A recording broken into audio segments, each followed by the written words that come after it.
जय भीम। नमस्कार, आदाब, सत श्री अकाल। आज का ये विशेष लाइव, जैसा मैंने आपको बताया था, सुबह सूचना भी दी थी कि मैं 7 बजे मेरी इंस्टाग्राम आईडी पे लाइव आऊंगा और आपसे जुड़ के कल की होने वाली रैली और 15 मार्च जो विशेष दिन है मेरे लिए, उसके लिए अपनी बात रखूंगा। मैं इस लाइव से जुड़े सभी साथियों का बहुत बहुत धन्यवाद करता हूं और अपनी बात को शुरू करने से पहले समय समय पे भारत की धरती पे जन्मे सभी संतों, गुरुओं, महापुरुषों, वीरांगनाओं और जिसने भी बहुजन आंदोलन को आगे बढ़ाने के लिए अपना छोटा सा भी योगदान दिया, मैं उन सबको नमन करता हूं और उनका धन्यवाद करता हूं। सम्मानित भाइयों बहनों, आज का जो लाइव है उसका विषय जो जानकारी थी उसमें हम लोगों ने दे दिया था कि कल 15 मार्च है।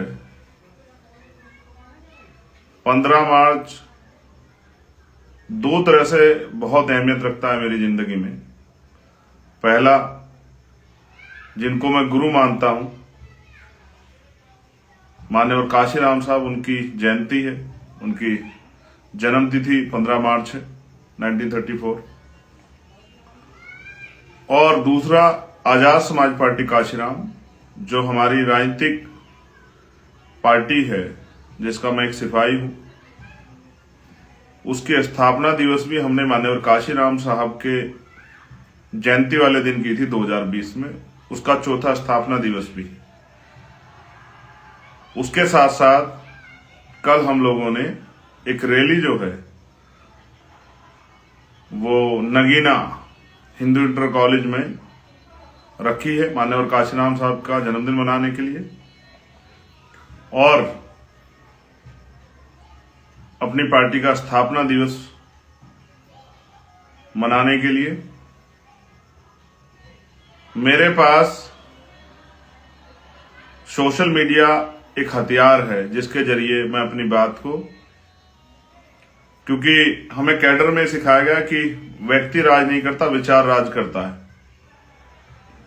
जो अपने विचार को ज्यादा लोगों तक पहुंचाकर उस विचार पर लोगों को तैयार कर लेता है, सहमत कर लेता है, वही लोकतंत्र में जिनके पास बहुमत होता है उन्हीं का शासन आता है।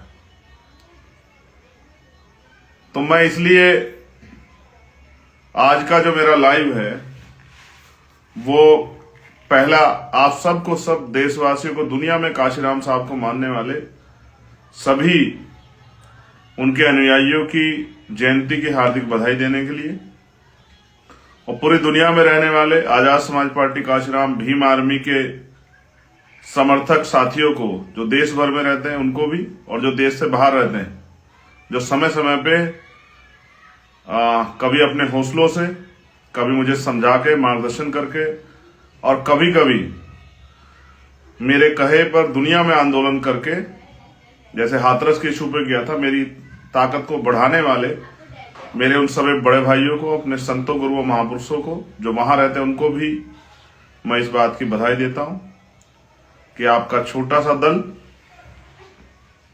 वो काफी बड़ा हो गया, उसकी पहचान हो गई है। आज देश के सोशल मीडिया हो या मेन स्ट्रीम मीडिया, सब जो हैं आपके दल को पहचानने लगे हैं, आपकी चर्चा होने लगी है। वो अलग बात है कि साजिशों का शिकार हमें हमेशा होना पड़ा है, तो साजिशों के शिकार तो अब भी होंगे, लेकिन उनसे घबराने की जरूरत नहीं। ये साजिशें जो हैं, कोई ऐसा व्यक्ति नहीं जिसके साथ साजिशें नहीं होती, और अगर साजिशों से डर जाएं तो फिर आपके अंदर क्षमता नहीं है। तो बहुत कम समय में आजाद समाज पार्टी में, भीम आर्मी में काम करने वाले सभी साथियों ने, जिन्होंने इस आंदोलन को आगे बढ़ाने का काम किया, जिन्होंने इस आंदोलन को ताकत देने का काम किया, मैं उनका भी आज धन्यवाद करता हूं, क्योंकि आज जो कुछ है हम उन्हीं की वजह से हैं।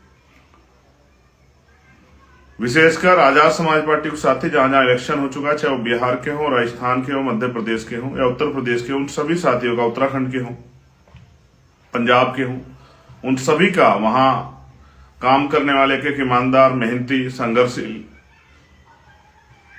सभी साथियों का मैं धन्यवाद करता हूं।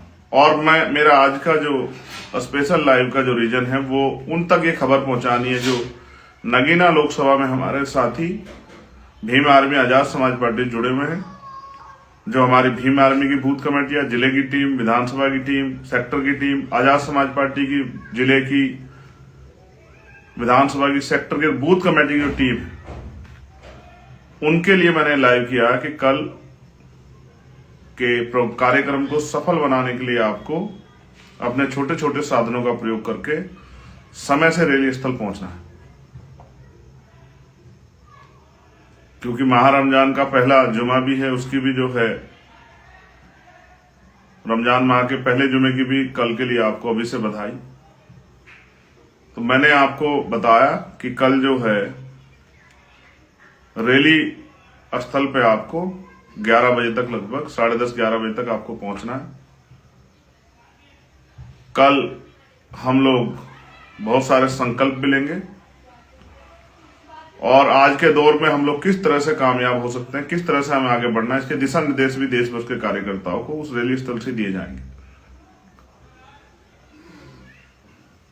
ये संघर्ष है, व्यक्ति एक बार पैदा होता है, एक बार मरता, दुनिया उसको क्यों याद रखे ये उसके ऊपर डिपेंड करता है। इसलिए मैं मानता हूं कि जैसे बाबा साहब अम्बेडकर ने कहा था कि तमाम तरह के आरोप, तमाम तरह के अपमान, अन्याय, जुल्म जाति सह के मैं इस कारवा को यहां तक लेके आ पाया हूं। अगर आप उसको आगे नहीं बढ़ा सकते तो उसको पीछे मत जाने देना। और उन्होंने ये भी कहा 18 मार्च 1956 को जब उन्होंने भाषण दिया आगरा में कि मुझे मेरे पढ़े लिखे लोगों ने धोखा दिया, उसके साथ साथ उन्होंने ये भी कहा कि अब मैं बूढ़ा हो चला हूं, बीमार रहता हूं, मैं जब चारों तरफ अपने देखता हूं तो कोई ऐसा नहीं दिखाई देता जो इस आंदोलन को आगे बढ़ा सके। मैं जो कुछ करना चाहता था उसका बहुत कम कार्य अभी कर पाया हूं। अगर कोई इस तंबू का बंबू बनके, इस आंदोलन रूपी तंबू का बंबू बनके कोई नौजवान अगर इसको आगे बढ़ाने का काम करे तो मैं भी चैन से मर सकूं, ये बात डॉक्टर बाबा साहब अम्बेडकर ने कही। और जब इस बात को माननीय काशीराम साहब ने समझा तो उन्होंने इस आंदोलन को चलाया और अब जेले काट के, मुकदमा झेल के, भीम आर्मी आजाद समाज पार्टी के साथी लाठियां खा के, अपमान सह के, आरोप सह के, उसी समाज से भी और विरोधियों के भी आरोप अपमान सह के इस आंदोलन को चलाने का काम कर रहे हैं। क्योंकि साहब भी कहते थे कि जिस समाज की हम लड़ाई लड़ रहे हैं वो समाज अगर समझदार होता तो अपने आप ही आंदोलन को कामयाब कर लेता, उनको किसी डॉक्टर बाबा साहब अम्बेडकर, काशीराम की जरूरत नहीं पड़ती। इसलिए जब आप उनके बीच में उनको समझाने जाओगे वो आप पे आरोप भी लगाएंगे, वो आपका अपमान भी करेंगे, हो सकता है वो आपको के साथ झगड़ा भी कर दें, लेकिन आपको इन चीजों से घबराना नहीं है।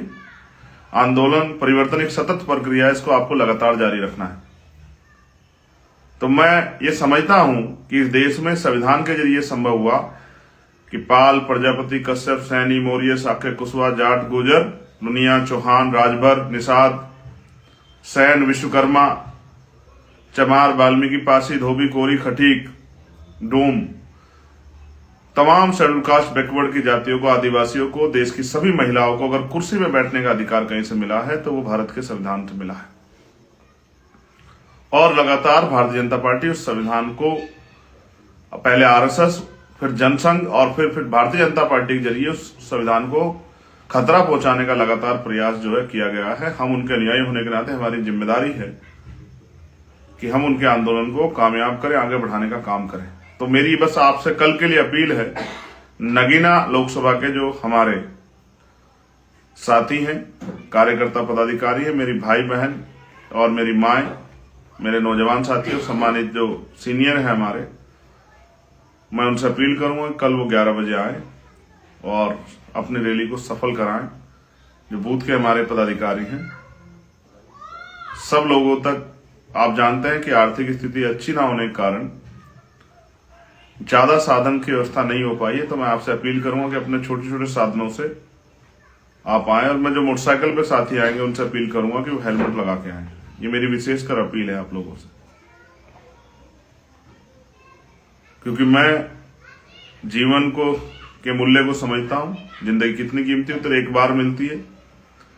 जब हम किसी दुर्घटना का शिकार हो जाते हैं तो हमारी माँ को, हमारी बहन को, हमारे बच्चों को, हमारी पत्नी को, हमारे परिवार को, हमारे पिता को बहुत दुख तकलीफें होती हैं, जिसको हम नहीं समझ पाते, क्योंकि हमारा जीवन तो समाप्त हो जाता है हमारी छोटी सी गलती की वजह से, लापरवाही की वजह से। इसलिए मैं आपसे अपील कर रहा हूं कि आप हेलमेट पहना करें। हेलमेट बहुत जरूरी है। मैं आपसे अपील भी करूंगा कि क्योंकि यही एक साधन है आपको तक मेरी बात पहुंचाने का, आप ज्यादा से ज्यादा लोगों तक ये बात पहुंचाने का काम करें।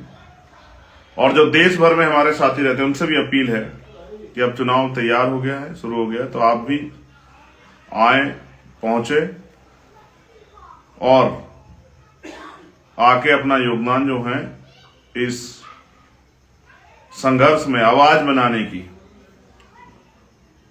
अपनी आवाज को पार्लियामेंट भेजने का जो संघर्ष है, देश भर में जो हमारे कार्यकर्ता हैं, जो अच्छे वक्ता हैं, जिम्मेदार लोग हैं, काम करते हैं, उनको सबसे मेरी अपील है कि वो, उनका समय हो गया कि वो आए और आके अपने चुनाव को संभालें और नगीना लोकसभा के साथियों को तैयार करने में मदद कराएं।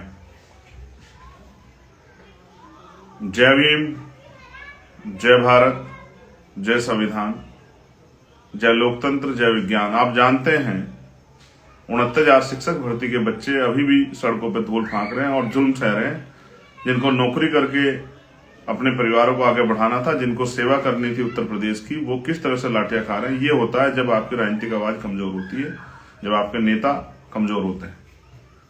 और फिर सोमेश हत्याकांड जो रामपुर में हुआ या हापुड़ में जो लाठियां पड़ी, वो इस बात का उदाहरण है कि जिस समाज में मजबूत नेता नहीं होता, उस समाज के लोगों को जुल्म जाति अन्याय अत्याचार करना पड़ता। अगर आपका नेता मजबूत होता तो शायद जो है पुलिस या प्रशासन जुल्म करने से पहले कई बार सोचता। इसलिए धीरे धीरे आपका चंद्रशेखर आजाद, भीम आर्मी, आजाद समाज पार्टी अपनी मेहनत से, संघर्ष से आगे बढ़ रही है। वो दिन दूर नहीं कि जब वो ताकतवर होगी और जुल्म करने वाली लाठियों को कलम की ताकत से जवाब देगी। जिस तरह से अपराध जो है उत्तर प्रदेश या देश के बहुत सारे कोनों में बढ़ रहा है, वो उसका सबसे बड़ा उदाहरण है कि सत्ता निरंकुश हो चुकी है। जो साथी वहां काम कर रहे हैं, मैं उन सबका भी बहुत धन्यवाद करता हूं, जो साथी वहां के काम कर रहे हैं। नीचे से आम कार्यकर्ता लेकर पदाधिकारी का मैं धन्यवाद करता हूं। और मैं पुनः आपसे कहता हूं कि रख हौसला और मंजर भी आएगा, प्यासे के पास चलकर समंदर भी आएगा। यूं थक हार कर ना बैठ मंजिले मुसाफिर, मंजिल भी मिलेगी और मिलने का मजा भी आएगा। मैं अकेला ही चला था जाने में मंजिल, लोग मिलते गए और कारवा बनता गया। ये कारवा बहुत दूर तक जाएगा और इस कारवा की शक्ति से बहुजन समाज अपने आप को गौरवान्वित महसूस करेगा, ऐसा मेरा विश्वास है। बहुत बहुत धन्यवाद। जय भीम, जय भारत। आप सबके लिए मंगल कामनाएं। फिर आपसे मुलाकात होगी और नगीना लोकसभा के साथियों से कल रैली स्थल पर मुलाकात होगी। धन्यवाद।